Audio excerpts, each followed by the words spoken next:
தொடர்ந்து நம்ம ஈரானுடைய நிலவரங்களை பார்த்துட்டு இருக்கோம். இன்னைக்கு வந்திருக்கக்கூடிய சில முக்கியமான தகவலை ஒரு தொகுப்பாக பார்க்கலாம். அதுலேயும் பார்த்தீங்கன்னா மறுபடியும் நம்ம சொன்ன மாதிரி என்ன பண்ணிட்டாங்கன்னா, இந்த பிரிட்டன் காலவாரி விட்டாங்க.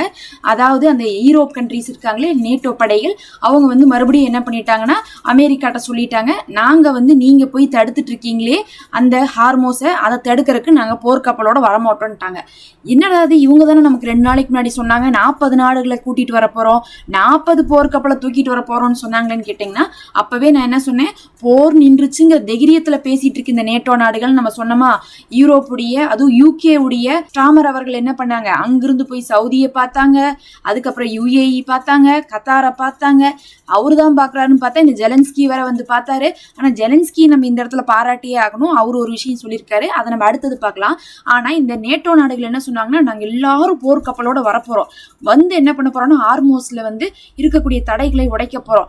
ஈரான் இனி அதை க்ளோஸ் பண்ணக்கூடாது, ஈரான் அங்க காசு வசூல் பண்ணக்கூடாது அப்படின்லாம் ரொம்ப ஸ்ட்ரிக்டா பேசினாங்க. எப்பனா இந்த பாகிஸ்தானோட போன வாரம் பேச்சுவார்த்தை நடந்துட்டு இருந்துச்சு, அப்ப பேசினாங்க கண்டிப்பா நிறுத்திடுவாங்க அமெரிக்கா போற, இந்த நேரத்துல நம்ம என்ன பண்ணலாம், இப்படி பேசி வச்சோம்னா நாமளும் போர் நிறுத்தினதுக்கு ஒரு காரணமா இருக்கும் தெம்பா பேசினாங்க. அப்பவே சொன்னோம், போர் மறுபடியும் ஆரம்பிச்சிச்சுன்னா இவங்க என்ன பண்ண போறாங்கன்னு தெரியலையேன்ட்டு. இப்ப பாத்தீங்கன்னா ட்ரம்ப் எங்களை மிரட்டுறாரு, எங்களுக்கும் இந்த போருக்கு விருப்பம் இல்ல, சம்மதம் இல்ல, அதனால எங்களை யாரும் மிரட்டி கொண்டு வரக்கூடாது இந்த போருக்குள்ளேன்னு சொல்லிட்டு இன்னைக்கு ஸ்டாமர் அவர்கள் சொல்லியிருக்காங்க.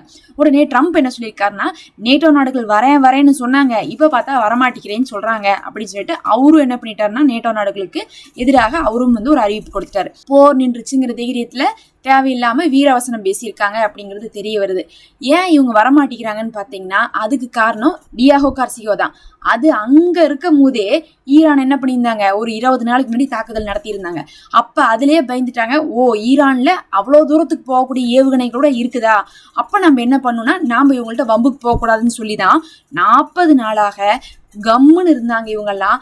ஆனா ட்ரம்ப் என்ன சொல்லிட்டு இருக்காருன்னா, அப்பப்ப நீங்க இந்த சமயத்துல நீங்க சண்டைக்கு வரலைன்னா அடுத்து அவங்க என்ன பண்ணுவாங்க, இஸ்ரேலை மட்டும் தாக்க மாட்டாங்க, உங்களையும் தாக்குவாங்க, உங்க மேல அணு ஆயுதத்தவே போட்டிருப்பாங்க. இத்தனை நேரம் நான் லேட்டா போயிருந்தா அதுக்குள்ள நான் போய் என்ன பண்ணிட்டேன், தடுத்துட்டேன் அப்படின்னு இருக்காரு.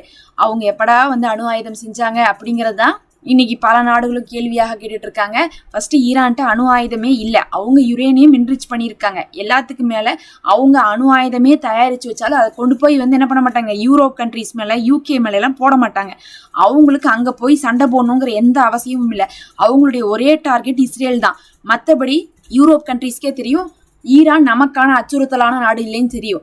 ஆனா ட்ரம்ப் என்ன சொல்றாருன்னா, நீங்க இப்ப சண்டைக்கு வாங்க, இல்லாட்டினா என்ன பண்ணுவாங்க, அவங்க உங்க மேல அணுகுண்டு போட்டுருவாங்க, உங்க மேலேயும் தாக்குதல் நடத்துவாங்கிறாங்க. ஆனா யூகே சொல்றாங்க, எங்க மேல அவங்க எந்த தாக்குதல் நடத்த மாட்டாங்க, அவங்களுக்கு எங்களுக்கு எந்த பஞ்சாயத்தும் இல்ல, நீங்க போய் சண்டை போடுங்க, நீங்க தான் ஆரம்பிச்சீங்க அப்படின்னு சொல்லிட்டு இப்ப அவங்களாம் ஒதுங்குறாங்க. அப்ப மறுபடியும் பழையபடி போர் ஆரம்பிச்சா நேட்டோ நாடுகளும் யூரோப் கண்ட்ரீஸ்லாம் யாருமே ஈரானை எதிர்த்து வரமாட்டாங்க. அதுக்குள்ள என்ன சொன்னாங்க, நாங்க போர்க்கப்பலை கொண்டு வச்சு அங்க இருக்கக்கூடிய IRGC இருந்து மற்ற கப்பல் எல்லாம் சரக்கு கப்பல் எல்லாம் காப்பாத்துவோம்லாம் பேசி வச்சாங்க. ஆனா இப்ப பாத்தீங்கன்னா ஒரு போர்க்கப்பலும் வரப்போறது இல்ல, அமெரிக்காவுக்கு ஆதரவும் இல்ல, மறுபடியும் அமெரிக்காவும் இஸ்ரேலும் தான் தனித்து சண்டை போடுறாங்க. இந்த நேரத்துலதான் இந்த அமெரிக்கா கலந்துக்கலாமா அப்படிங்கிறதுக்காக பல யோசனை பண்ணிட்டு இருக்காங்க. என்ன கலந்துக்கிறதுனா, இஸ்ரேலை மட்டும் இந்த போர்ல வச்சுட்டு நம்ம கலந்துக்கலாம் அப்படின்னு பாக்குறாங்க. இது யாருக்கு லாபம்னு பாத்தீங்கன்னா, ஒரு விதத்துல இஸ்ரேலுக்கு லாபம். ஏன்னா இஸ்ரேலை பொறுத்தளவுக்கு மொத்தமா போரை முடிச்சு விட்டா அவங்களுக்கு நஷ்டம் தான். அவங்கள பொறுத்தளவுக்கு போர் செஞ்சுக்கிட்டே இருந்தாதான் ஆட்சியை தக்க வச்சுக்க முடியும். ஆனா ஈரான் என்ன கேட்கிறாங்கன்னா, எல்லாரும் ஒட்டுக்கா முடிச்சு விடுங்க அப்படின்னு சொல்லிட்டு தான் இஸ்ரேலோட சேர்த்தி தான் நீங்க போர் நிறுத்தத்தை கொடுக்கணும்னு கேட்டுட்டு இருக்காங்க. அதனால இது பாத்தீங்கன்னா இனி என்ன ஆகும் அப்படிங்கிறது சனி ஞாயிறுல தான் தெரியும். அநேகமா ஞாயிற்றுக்கிழமை தான் பேச்சுவார்த்தை இருக்குன்னு சொல்லப்படுறதுனால அந்த அன்னைக்கு போனாதான் அமெரிக்காவுக்கும் ஈரானுக்கும் பேச்சுவார்த்தையா இல்ல அமெரிக்கா இஸ்ரேல் ஈரானுக்கு பேச்சுவார்த்தையா அப்படிங்கிறது தெரிய வரும். அடுத்தது ஹங்கேரியில பாத்தீங்கன்னா இப்ப எலெக்ஷன் முடிச்சிச்சு, நாம கூட சொல்லியிருந்தோம் 2 நாளைக்கு முன்னாடி. அதுல வந்திருக்கக்கூடிய நபர் பார்த்தா இஸ்ரேலுக்காகட்டும் அமெரிக்காவுக்காகட்டும் அகைன்ஸ்டான ஒரு ஆளு. ஏன்னா ஆல்ரெடி ஆட்சி செஞ்சுட்டு இருந்த ஒருத்தர் இந்த தடவை ஆட்சி இழக்கிறாரு. அவர் அமெரிக்காவுக்கு ரொம்ப ஃபேவரா இருந்தவர், இஸ்ரேலுக்கு ஃபேவரா இருந்தவர். அதனால அமெரிக்காவுடைய ஜேடி வான்ஸ் கூட என்ன பண்ணியிருந்தாங்க, ட்ரம்ப் முதல் கொண்டு போய் அவருக்காக ஓட்டு சேகரிச்சாங்க.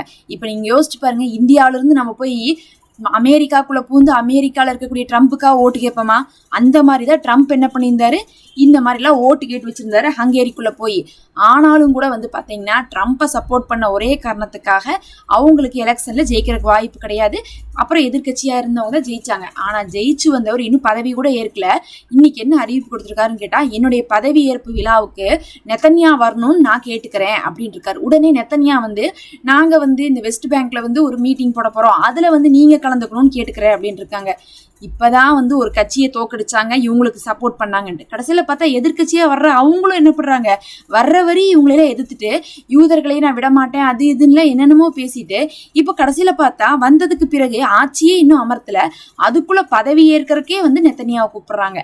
இதுதான் அங்கெல்லாம் இருக்கக்கூடிய நிலவரமா இருக்கு. இவங்களுக்குலாம் எப்படின்னா, ஆட்சிக்கு வர வரையும் வந்து இவங்க எதிர்த்துக்கிறாங்க, ஆட்சிக்கு வந்ததுக்கு பிறகு அமெரிக்காவுக்கும் நெத்தன்யாவுக்கும் சப்போர்ட் பண்றாங்க. இப்ப யூதர்களை வந்து அங்க பாதுகாக்கிறதுக்காக ஹங்கேரியில வந்து முயற்சி எடுக்க போறதாக சொல்லியிருக்காங்க. இது இல்லாம பக்கத்தால் இருக்கக்கூடிய போலாண்டு அவங்க கொஞ்சம் சந்தோஷப்பட்டாங்க. என்ன சந்தோஷப்பட்டாங்கன்னு பார்த்தா, அகதிகளை எல்லாம் இவங்க ஏத்துப்பாங்க ஹங்கேரின்ட்டு. ஆனா ஹங்கேரி தெளிவா சொல்லிட்டாங்க, பக்கத்து நாட்டுல இருந்து எந்த ஒரு அகதிகளையும் நாங்க ஏத்துக்க மாட்டோம்னு சொல்லிட்டு எல்லாருடைய ஆசையிலையும் மண்ணவாரி போட்டாங்க. எலெக்ஷன்ல ஜெயிக்கிற வரை இப்படிதான் ட்ரம்ப்பும் பேசினாரு. என்ன பேசினாரு, 2 நிமிஷத்துல காசா போற நிறுத்திடுவேன்டாரு. இந்த போன வருஷம் ஜனவரியில இந்த வார்த்தையை சொன்னாரு. இப்ப இந்த வருஷம் ஜனவரியே வந்து வருஷமே ஓடி போச்சு. ஆனா அவர் அப்படிதான் சொல்லிட்டு இருந்தாரு, 2 நிமிஷத்துல போற நிறுத்திடுவேன்ட்டு. ஆனா வந்ததுக்கு பிறகுதான் தெரிஞ்சு காசாவை நரகமாக்குவோம்னு சொன்னார். வர்றதுக்கு முன்னாடி 2 நிமிஷத்துல போர் நிறுத்துவாராமா, வந்ததுக்கு பிறகு காசாவை நரகமாக்குவோன்றாரு. இன்னைக்கு வரை காசா எப்படி இருக்குது, அங்க அழிக்கப்பட்டதா இருக்குது, அவர்களுக்குன்னு எந்த ஒரு உரிமையும் கிடைக்கல. அந்த மாதிரிதான் இப்ப ஹங்கேரியுடைய பிரசிடென்ட்டும் சொல்லியிருக்காரு. இது மக்களுக்கு ஒரு அதிருப்தியை கொடுத்திருக்கு. அடுத்து ரொம்ப முக்கியமான விஷயம், ஈரான் என்ன பண்ணியிருக்காங்கன்னா, இந்த போர்ல வந்து ஈரானுடைய இராணுவத்திலிருந்து பெண்கள் கலந்து கொண்டாங்க. அதுவும் 7000 பேரை கொண்ட நபர்கள் கலந்து கொண்டாங்க. அவங்க தான் வந்து பார்த்தா அமெரிக்காவுடைய ட்ரோன்களை தாக்குறது, இன்னும் அவர்களுடைய விமானங்கள், அந்த ஃபியூவல் நிரப்பக்கூடிய விமானங்களை தாக்குறது, இதெல்லாம் வந்து என்ன பண்ணியிருக்காங்க, கரெக்டாக பார்த்து லொகேஷன் பார்த்து ஸ்பாட் ஃபிக்ஸ் பண்ணிலாம் தாக்கியிருக்காங்கன்னு சொல்லிட்டு தகவலை ஈரான் வெளியிட்டிருக்காங்க. எதுக்காக இதை வெளியிட்டிருக்காங்கன்னு பார்த்தீங்கன்னா, ஈரான் இடத்துல பெண்கள் வந்து ரொம்ப வந்து ஏதோ அடிமையாக வச்சிருக்க மாதிரியும், அவர்களை வந்து நாங்கள் வந்து முடக்கிறோம் அப்படின்லாம் பேசுனாங்க. அப்படிலாம் கிடையாது.